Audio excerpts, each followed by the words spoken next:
Bonjour à tous, j'espère que vous allez bien. Aujourd'hui, je vous présente ma 7e capsule qui sera axée encore une fois sur 5 petits items de collection sportive. Vous allez voir, ça en vaut la peine.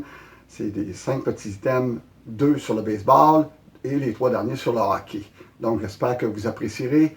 Merci et bon visionnement.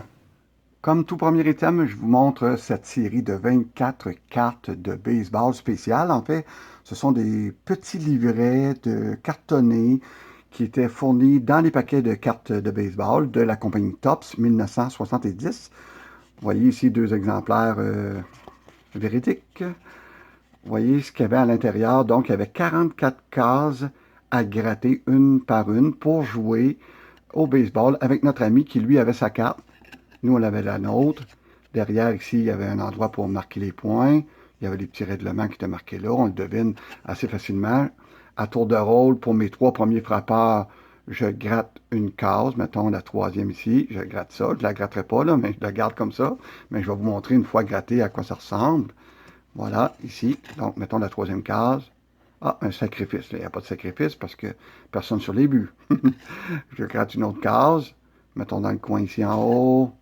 On va voir, ah, un simple, un go au premier but. On se dessinait un petit terrain de baseball sur une feuille. On avait un go au premier but, et ainsi de suite, jusqu'à temps que j'ai 3 retraits pour terminer ma manche. Et l'autre joueur prenait sa carte, faisait la même chose avec sa carte, un joueur à la fois, jusqu'à 3 retraits. Et on jouait un petit match comme ça. On pouvait jouer un petit match de 9 manches, 7 manches, peu importe. On le décidait avant de débuter. Donc voilà à quoi ça ressemblait. Vous comprenez que dans ce temps-là, il n'y avait pas de jeu sur console PlayStation et Xbox. On jouait avec des petits jeux comme ça lorsqu'on voulait s'amuser quand on était tout jeune. Voilà. Le parc Jarry 1970, Rusty Stubb, le grand orange, le préféré de la foule. Je vous montre à l'instant un jeu qui était sorti en 1971. Ce petit jeu qui avait été conçu pour les expos par des Québécois et ça consistait à obtenir chacun une feuille comme ça. 2 joueurs avaient une feuille semblable à ça. Donc, c'est un jeu qui s'apparente un peu à Battleship, la bataille navale. Je ne sais pas si vous avez déjà joué bataille navale où on plaçait des petits bateaux dans des quadrillés comme ça et on essayait d'abattre les bateaux de l'autre équipe. C'est un peu le même principe, on pourrait dire. Ça demande une préparation d'avant-match. Il faut rentrer des retraits, des simples, des doubles et des strikeouts, tout ça ici. Puis ça, c'est notre partie à nous où on va attaquer tantôt en disant des lettres, des carrés comme F2. Et l'autre, avec sa feuille à lui, va regarder F2. Ah, un simple, OK, au premier but. Hop, un retrait, et ainsi de suite. On marquait les points ici, le nombre de coups sûrs et les points, jusqu'à 9 manches pour jouer un match complet de cette façon-là. Donc, un autre petit jeu intéressant. Très rare qu'on voit ça, là. Peu de collectionneurs peuvent se vanter d'avoir ce petit livret, là. Je ne l'ai jamais revu après l'avoir obtenu il y a une dizaine d'années. Donc, un autre bel item dans ma collection. Comme 3e item, je vous montre cette rondelle toute particulière, toute spéciale, qui s'appelle la Power Pack.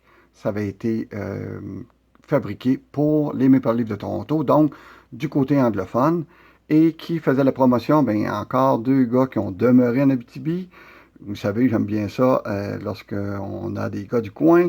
Tim Horton, qui est né à Timmins, mais qui a demeuré à Duparquet, tout comme Dave Keon, qui lui est né à Duparquet, à l'hôpital de Rouyn-Noranda, mais son village natal est Duparquet. Le coût de cette rondelle, le prix 4,95 et aujourd'hui, ça se vend à l'entour de 150 $, 100 $. Ça dépend de la condition toujours, mais c'est encore mieux de l'avoir dans son emballage. Ça a une meilleure valeur pour les collectionneurs. À quoi consistait cette fameuse rondelle, l'utilisation? Donc, on le voit ici, à l'intérieur, on ne le voit pas, là, mais on voit ici un cadran qui mesure une vitesse de frappe.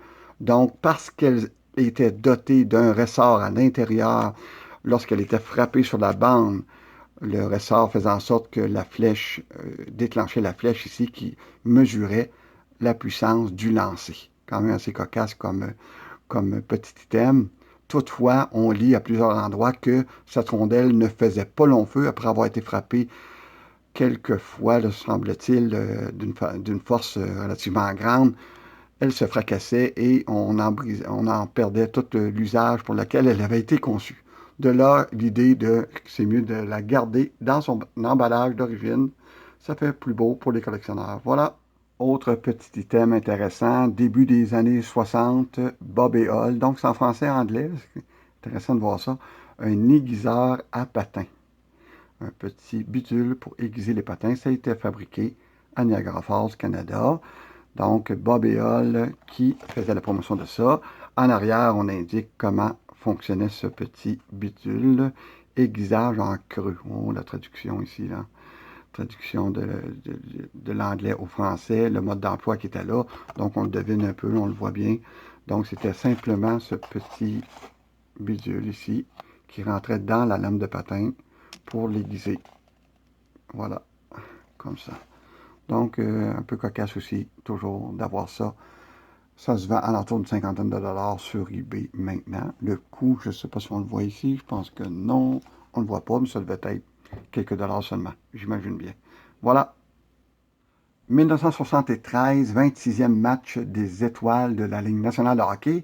Ce match avait eu lieu au Madison Square Garden de New York le 30 janvier 1973. Et la veille, il y avait eu, comme il se fait à chaque année, le banquet des joueurs et des dirigeants des équipes qui sont invités à ce banquet.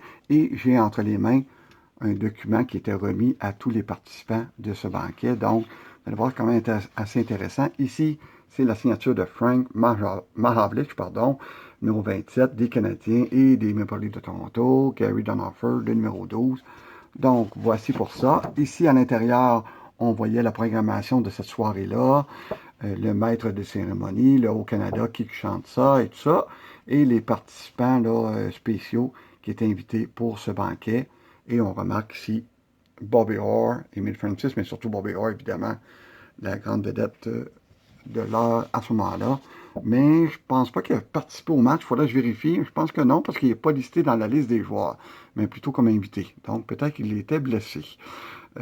Parmi les invités, parmi les joueurs, on remarque, j'ai noté ici avec des petits autocollants que je vais décoller tantôt, Rogatien-Vachon, joueur d'Abitibi, dont je suis toujours très fier, Serge Savard, de l'Abitibi-Landrienne, Pete Martin, cousin de mon père, qui habitait à Rouyn-Noranda, qui était élevé à Rouyn-Noranda, et évidemment Dave Keown, aussi de Rouyn-Noranda, né à Duparquet.